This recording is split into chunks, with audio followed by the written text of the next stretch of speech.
Sit in a car and drive wherever you want. Meet your family. Hang out with friends. Stand on the top of the hill and enjoy every piece of it.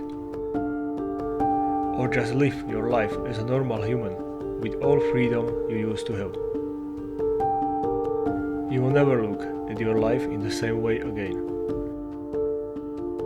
Once you will lose your freedom, you realize that such ordinary things means for you more than anything else in this world.